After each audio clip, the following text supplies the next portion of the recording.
everyone, it's Laura, and today I'm here to talk to you about the In-Between Bookstore.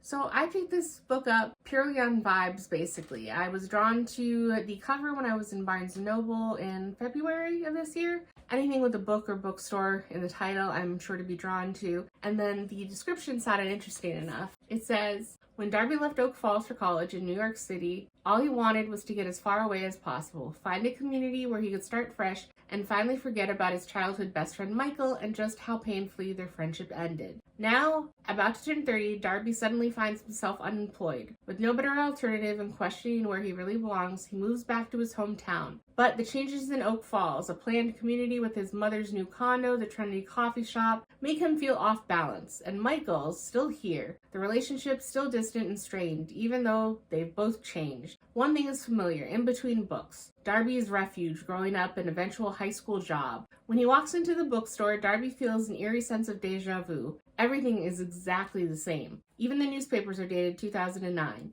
And behind the register is a teen who looks a lot like Darby did at 16, who just might give Darby the opportunity to change his new present for the better, if he can figure out how, before his connection to the past vanishes forever. The In-Between Bookstore is a stunning novel of love, self-discovery, and the choices that come with both. For anyone who has ever wondered what their life might be like if they had the chance to go back and take a bigger, braver risk. So it sounded interesting, and I was very disappointed in this book. So this story starts off with Darby, who had just been let go from the startup in New York City that he was working at, and he didn't really like the job that he was doing. I think he wanted to go into publishing because he likes books. Obviously, he liked working at the bookstore and reading, and he wanted to do something in publishing and writing. But his job at the startup was basically writing grant proposals, and so that wasn't very fulfilling. And so the very first chapter is him the day that he got fired and let go, and it was actually his friend's birthday,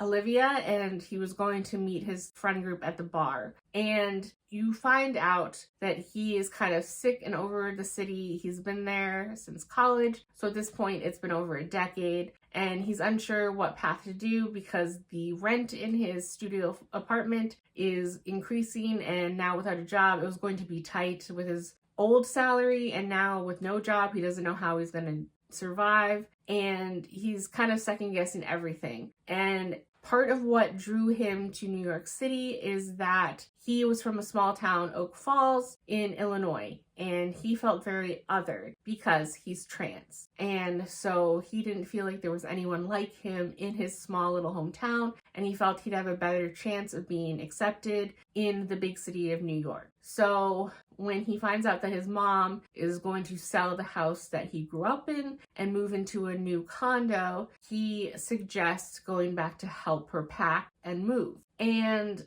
I just didn't like Darby for so much of this book because it's completely understandable to kind of be lost in and feeling rudderless in your life and not sure that you made the right decision and second guess yourself, even triple guess yourself. But just he was so in his head about things, and he was frustrated how things were going, but he wouldn't tell anybody anything or any of his thought process until they push him enough, and then he would kind of explode on them. And I don't understand because like the friend that he was meeting for their birthday, Olivia was his first friend in college, and they've been best friends since then basically. And Olivia is dating Joan, and then their friend Ian is part of the group, and they rounded out. And he goes on about how close he is with Olivia, and yet when Olivia asks, when he brings up going back to Oak Falls with his mom, and she's questioning because, I mean, obviously you should be scared. If what's he gonna do? Is he gonna come back? What's the plan? You know, your best friend of a decade, what you just want to know what's going on.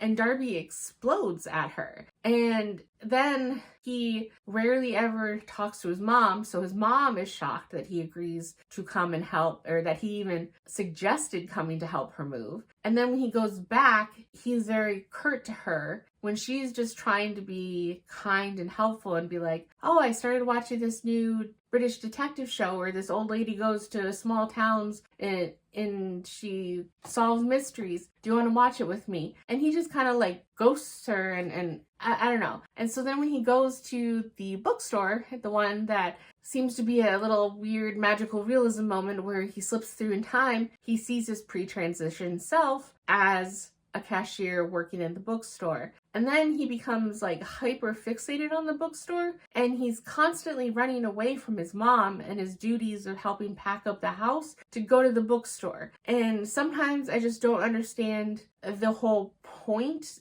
of him time traveling into the bookstore, because he feels it's very crucial that he goes there every day and he interacts, and he thinks that because he does bump into Michael, his former best friend, and he kind of gets it in his mind that maybe if he can interact with his younger self, he can figure out what happened and what really was behind the falling out between him and Michael back in the day. But it took a weird turn, and I didn't understand how that became priority number one in his life. Like, his mom just seems super understanding, and maybe it's just because they're so distant. I'm very close to my parents, so maybe that's it. But like, if I offered to help my mom move and then I was running around and out on her as much as Darby was, my mom would be pissed at me. And maybe Darby's mom is just happy that he's there in any sense. I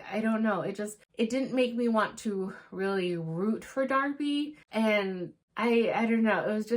It's one of those things, because it's just a tad, like the smallest bit of magical realism too, that if he was able to discover what happened between him and Michael, did he hope that he can change it somehow, or just use it going forward? Like, I don't understand what his thought process and true end game was for most of the book. And it was just, he just basically allows himself in every possible situation, for the most part, to get swept along with whatever's happening around him. His mom wants to throw him a birthday party for his 30th birthday party. That seems like the last thing he wants to do, but because it's the Midwest and they're all Midwest polite, she's also having that birthday party be a joint housewarming party for her new condo. So he feels like he can't say no. So he shows up to a party with people that he hasn't seen in over a decade and just kind of stands there awkwardly where there's a cake. And like, it just, I don't, it's just so weird. It's so weird. And I was very disappointed in this book. And even Darby, I didn't understand his thought process sometimes. Like I said, where he'll just kind of like wait to get pushed. And Michael was frustrating too, because Darby, when they first kind of bump into each other, he asks basically about like what happened to them. And Michael gets affronted and says he can't do this right now. But then Darby refuses to kind of push the issue anymore. And they just have a weird dynamic. But then Darby reads into things that is like classic miscommunication trope. I'll read you a quote. It's not a spoiler of anything, but I had to tag it because it was just so random that I don't understand how anyone could misconstrue this. And they never claim that like Darcy is neurodivergent and misses social cues or anything like that. And so I'm going to assume that he's not neurodivergent in any way. And this doesn't even seem like a social cue. I don't know. Someone says to Darby, his eyes skip back to my face. You just came to drop off the books? ? Does he really want me to leave that badly? Fine. Point taken. I'm going. That's a simple question. You're dropping off books. Is that just why you're here? And Darby takes offense and gets all snippy about it. And I don't understand it. So I gave this book a 3, and I might actually be talking myself down to a 2.5 at this point. I don't know. We'll see by the end of the month wrap up what I end up fixating on, but I gave it a 3 initially. But the more I think about it, the more I talk about it, the more aggravated I get. So currently 3.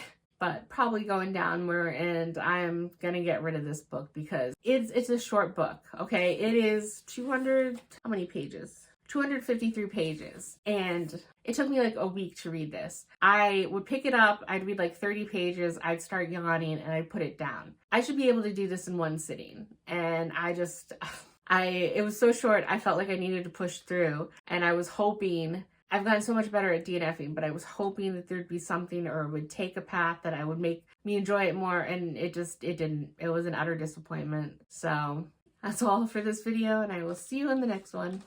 Bye.